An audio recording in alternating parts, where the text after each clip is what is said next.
All right. Have you seen everything you wanted to? Ready to...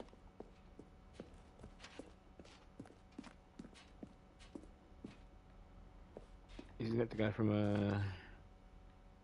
fucking Half-Life? So, Stanley, what do you think? Do you like all of the new features? Yes, I know it's not exactly clear yet how exactly these features will come together as one single coherent video game, but I can feel it in my soul.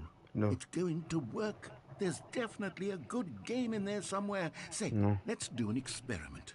I'll arrange these new features together, and we'll see whether or not it coheres into a meaningful gameplay experience. No.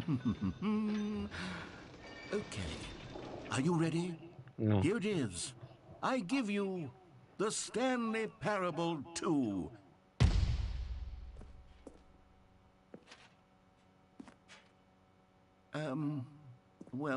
I mean, there's potential here, right? It's sort of... Okay, never mind.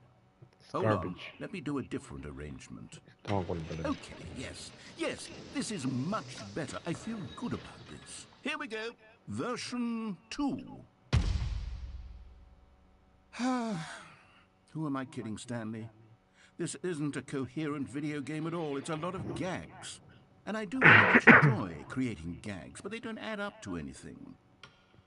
I wanted more than anything to create a sequel that would capture all the magic of the first game. I wanted fans to love it. No matter how good these gags are, they won't stand on their own. They would need the structure and the gameplay of the original. Wait, maybe that's it. I can take the original Stanley Parable and simply, well, insert a few of my new features into it. Tastefully, of course. With respect. With care for the vision and integrity of the original game. Would it possibly work? I suppose it could. But it would need a really, really tremendous title screen. A title screen that says with bold and uncompromising conviction, "This is the Stanley Parable 2. Let me see if I can whip something up. All right, perfect. Go ahead. Take a look. Man, think he's cooking. All right. Title screen looking pretty good, Loading screen is the same, nothing different. This is the story of a man named Stanley. Stanley worked for a company in a big building where he was employee number 427. Employee number 427's job was simple. He sat at his desk in room 427 and he pushed buttons on a keyboard. Orders came to him through a monitor on his desk, telling him what buttons to push, how long to push them, and in what order. This is what employee 427 did every day of every month of every year. And although others might have considered it soul-rending, Stanley relished every moment that the orders came in, as though he had been made exactly for this job.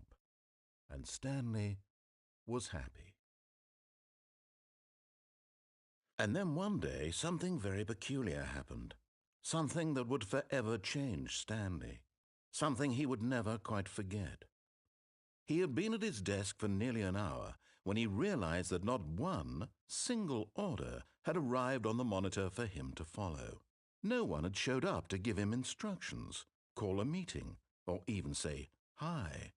Never in all his years at the company had this happened, this complete isolation. Something was very clearly wrong. Shocked, frozen solid, Stanley found himself unable to move for the longest time. But as he came to his wits and regained his senses, he got up from his desk and stepped out of his office.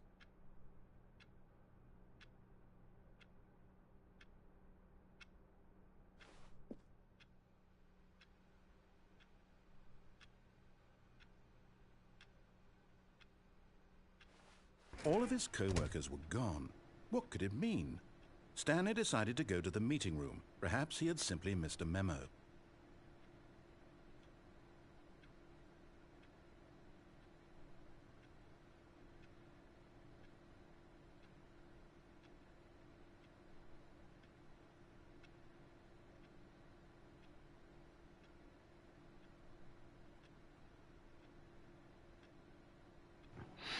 So his boys are not to use these balloons. Look at him. Stanley picked up the bucket.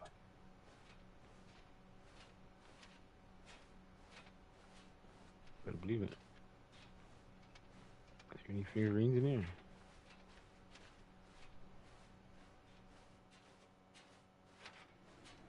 Stanley clung the bucket to his cheek. Could his co-workers really all be gone?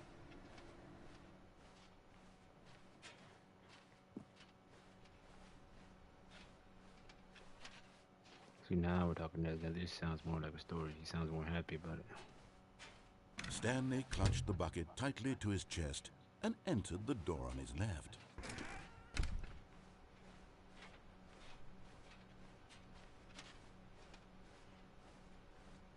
Still no one was here. Stanley needed the bucket's warmth and comfort now more than ever. Perhaps his boss's office was where he'd find answers. Coming to a staircase, Stanley and the bucket walked upstairs to the boss's office.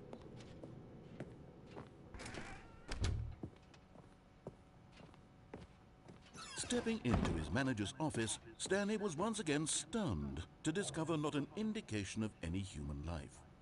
Crushed by the weight of this revelation, Stanley may have broken down into an emotional dumpster fire if not for the soothing presence of the bucket. Even now, in his darkest of hours, did the bucket's warmth and guiding light pierce the dark clouds of confusion and chaos. It would be with him always. The bucket would. And he knew it. The two of them were inseparable. At this point, Stanley was so absorbed in the tender spiritual connection he shared with the bucket that he didn't notice the keypad behind the boss's desk. Nor in his bliss of simply being near the bucket did he have any notion that the PIN number for the keypad was 2845. But Stanley guessed the correct code by sheer luck. Was it that the bucket knew all along? Was the bucket guiding him? Yes, this is certainly the most logical explanation. It's the bucket, brother. It's always... You found one of them. One of the miniature Stanley figurines. Remember, no reward for collecting all of these, only the intrinsic pleasure of a job well done. You can't buy that sort of happiness, Stanley. God knows I've tried. Brother, get out of here. I implore you to savor each and every moment you come across one of these beautiful figurines.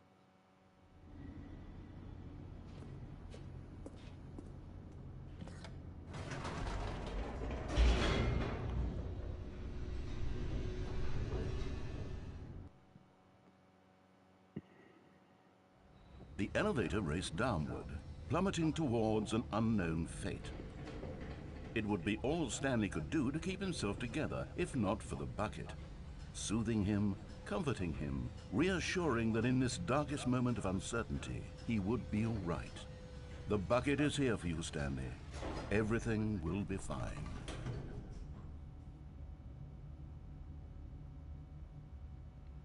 Oh yeah, I believe it.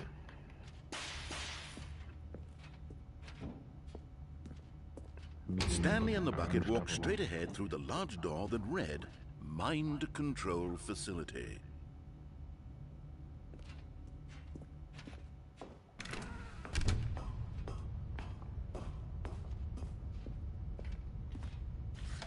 The lights rose on an enormous room packed with television screens.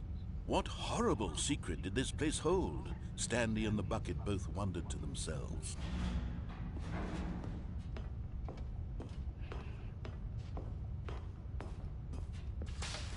The monitors jumped to life, and Stanley nearly dropped the bucket in shock. Everyone in the office was being videotaped, monitored like guinea pigs.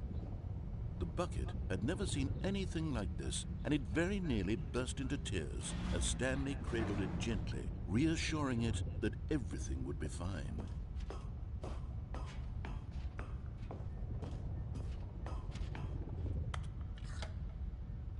Was the bucket under the mind control facility's influence as well?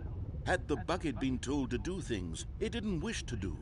What kinds of things does a bucket want to do or not want to do in the first place?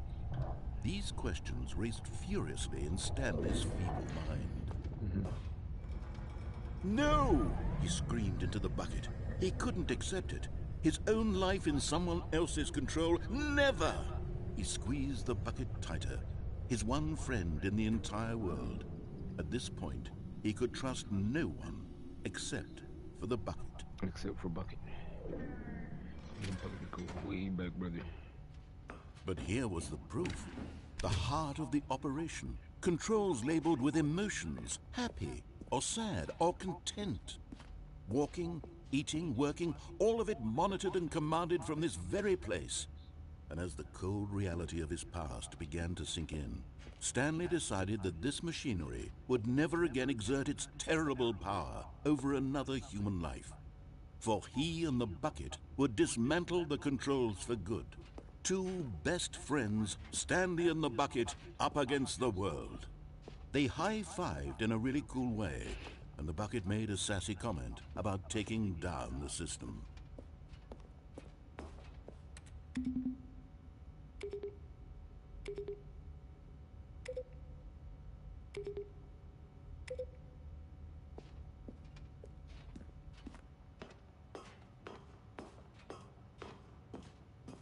Me in the bucket. When at last they came to the source of the room's power, Stanley and the bucket knew it was their obligation to put an end to this horrible place and to everything it stood for.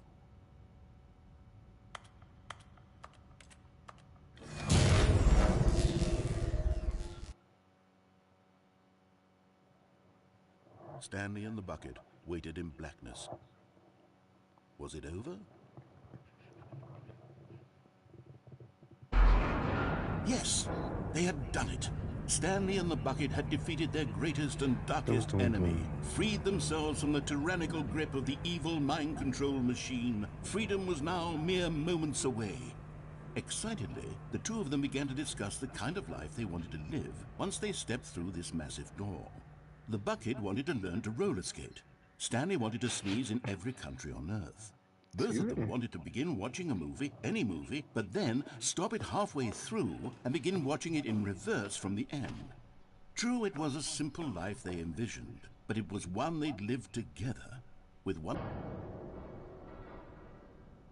What? Wait. What was happening? Why had the door stopped? Was Stanley and the bucket not about to be freed? An unbearable silence filled the room, lingering in uncertainty. Until finally the truth hit Stanley square in the face. This building did not want the bucket to leave. Even the facility itself recognized the incredible calming presence of the bucket, needed the soothing warmth of the bucket, would go to any lengths not to part with the bucket. No. Stanley can't leave this place, not while he has such a precious bucket in his arms, not while this building has anything to say about it. Stanley realized he would never again leave this very room. But at least he has the bucket. To be trapped eternally in darkness isn't really so bad, Stanley thought to himself. As long as I have my bucket with me, right? I'll be okay, won't I? Stanley gulped. Very soon now, he was about to find out. But I what?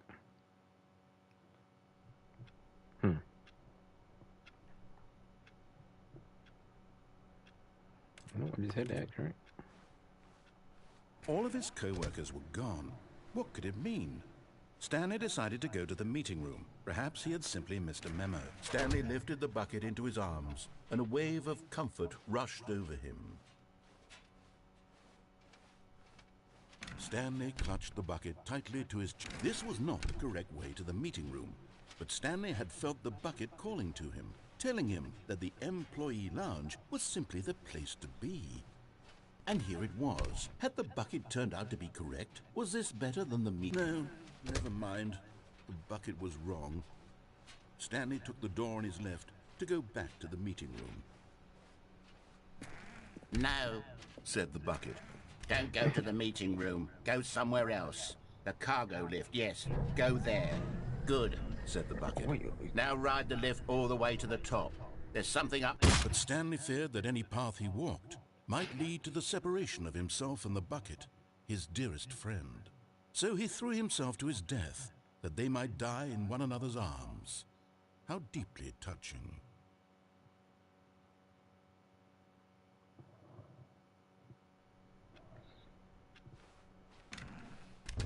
The confusion and the chaos all seemed to melt away as Stanley clutched the bucket tightly to his chin. This was not the correct way to the meeting room, but Stanley had felt the bucket calling to him, telling him that the employee lounge was simply the place to be.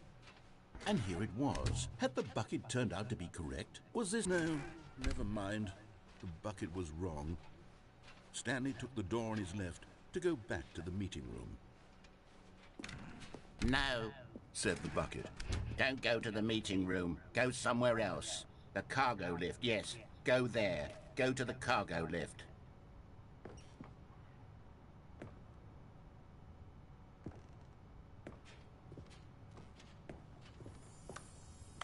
Another miniature Stanley figurine. This, you know, there really must be a snappier name for these things. What about mini-stands? Stanley figs? Or what about Stanlerines? Yes, I think I like that. Another Stanlerine under your belt.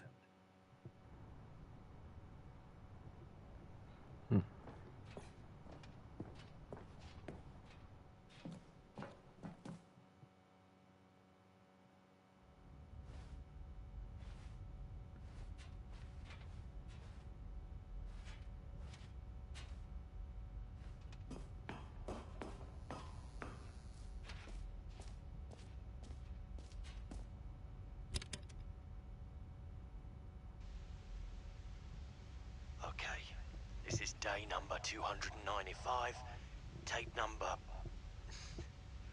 I don't even know. I've lost track. Nothing feels real anymore. The longer I study this bucket, the less sense anything makes. The sheer euphoria I feel every time I pick it up. No matter how many times I've done it, it's always the same feeling. And the emptiness in my chest when I set it down. It doesn't make sense. There's no explanation for it. I still haven't figured out why I see the world so differently when this bucket is in my arms. Why everything feels so... What do I do with this treasure? I can monetize it. Yes. It's unthinkable the amounts of money people will pay for even just an hour with the bucket. This is my golden ticket. But I have to be careful, because as soon as this gets out, there's going to be a target on my back. Even now, I don't know who might be trying to get me. What's that? Who's there?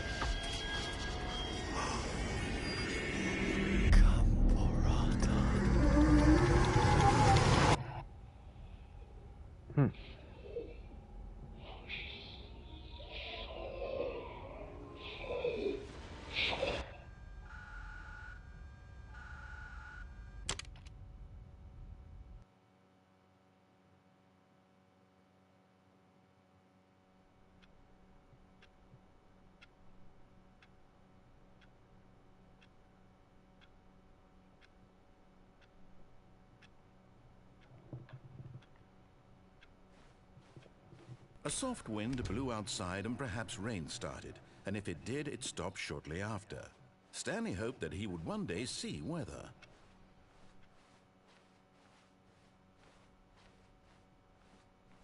When Stanley came to a set of 2 open doors, he entered the door on his left.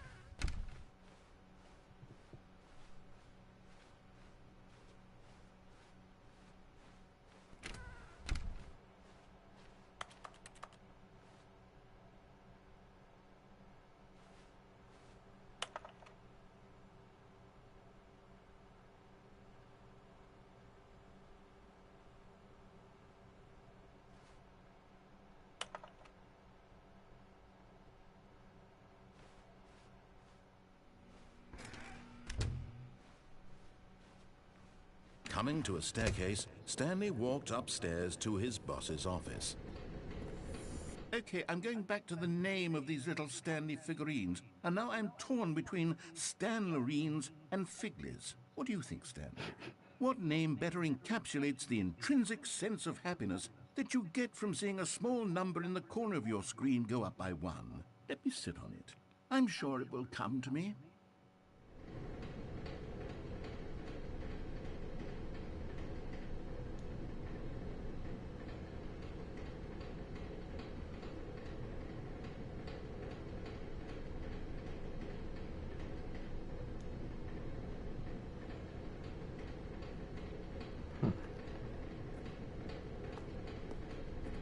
But Stanley just couldn't do it. He considered the possibility of facing his boss, admitting he had left his post during work hours. He might be fired for that. And in such a competitive economy, why had he taken that risk? All because he believed everyone had vanished? His boss would think he was crazy. And then something occurred to Stanley. Maybe, he thought to himself, maybe I am crazy. All of my co-workers blinking mysteriously out of existence in a single moment for no reason at all? None of it made any logical sense. And as Stanley pondered this, he began to make other strange observations. For example, why couldn't he see his feet when he looked down? Why did doors close automatically behind him wherever he went? And for that matter, these rooms were starting to look pretty familiar. Were they simply repeating? No, Stanley said to himself, this is all too strange. This can't be real. And at last, he came to the conclusion that had been on the tip of his tongue. He just hadn't found the words for it. "I'm dreaming!" he yelled. "This is all a dream." Oh, what a relief Stanley felt to have finally found an answer, an explanation. His co-workers weren't actually gone. He wasn't going to lose his job. He wasn't crazy after all. And he thought to himself, I suppose I'll wake up soon. I'll have to go back to my boring real-life job pushing buttons. I may as well enjoy this while I'm still lucid. So, he imagined himself flying and began to gently float above the ground. Then he imagined himself soaring through space on a magical starfield, and it too appeared. It was so much fun, and Stanley marveled that he had still not woken up. How was he remaining so lucid? And then perhaps the strangest question of them all entered Stanley's head. One he was amazed he hadn't asked himself sooner. Why is there a voice in my head dictating everything that I'm doing and thinking? Now the voice was describing itself being considered by Stanley, who found it particularly strange. I'm dreaming about a voice describing me, thinking about how it's describing my thoughts, he thought. And while he thought it all very odd and wondered if this voice spoke to all people in their dreams, the truth was that, of course, this was not a dream. How could it be? Was Stanley simply deceiving himself, believing that if he's asleep, he doesn't have to take responsibility for himself? Stanley is as awake right now as he's ever been. To speak these words was quite a shock to Stanley. After all, he knew for certain, beyond a doubt, that this was in fact a dream. Did the voice not see him float and make the magical stars just a moment ago? How else would the voice explain all that? This voice was a part of himself too. Surely, if he could just... He would prove it. He would prove that he was in control, that this was a dream.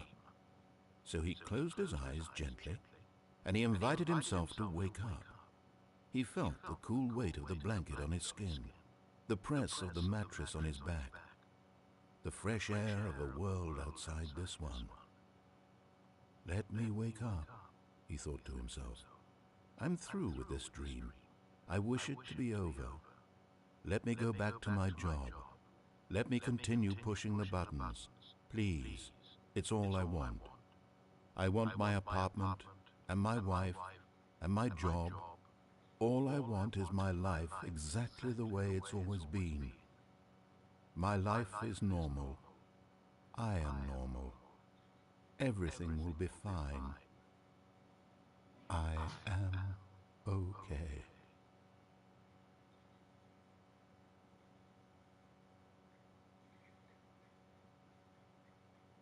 Stanley began screaming, Please, someone, wake me up. My name is Stanley.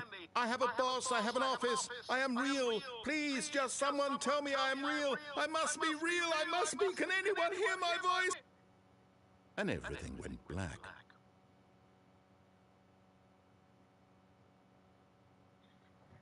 This is the story of a woman named Mariella. Mariella woke up on a day like any other. She arose, got dressed, gathered her belongings, and walked to her place of work. But on this particular day, her walk was interrupted by the body of a man who had stumbled through town talking and screaming to himself, and then collapsed dead on the sidewalk. And although she would soon turn to go call for an ambulance, for just a few considered the strange man. He was obviously crazy. This much she knew. Everyone knows what crazy people look like. And in that moment, she thought to herself how lucky she was to be normal. I am sane. I am in control of my mind. I know what is real and what isn't. It was comforting to think this, and in a certain way, seeing this man made her feel better. But then she remembered the meeting she had scheduled for that day, the very important people whose impressions of her would affect her career, and by extension, the rest of her life. She had no time for this, so it was only a moment that she stood there, staring down at the body. And then she turned and ran.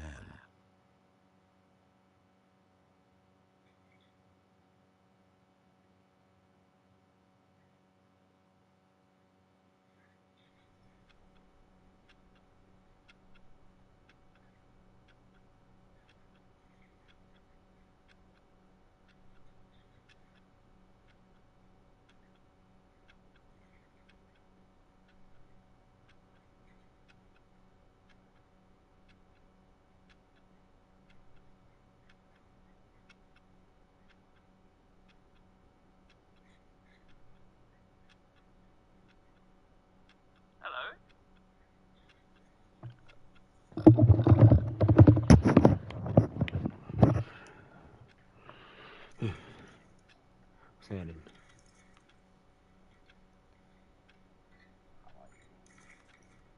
Chicken knuckle villain with the chicken knuckle villain. Absolutely. Absolutely.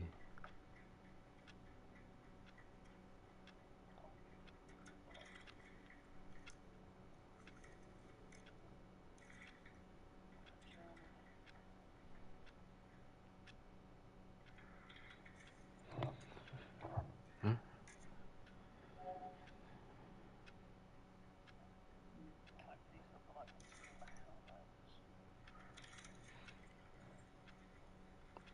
Absolutely. Take me about a 5-10 minute break.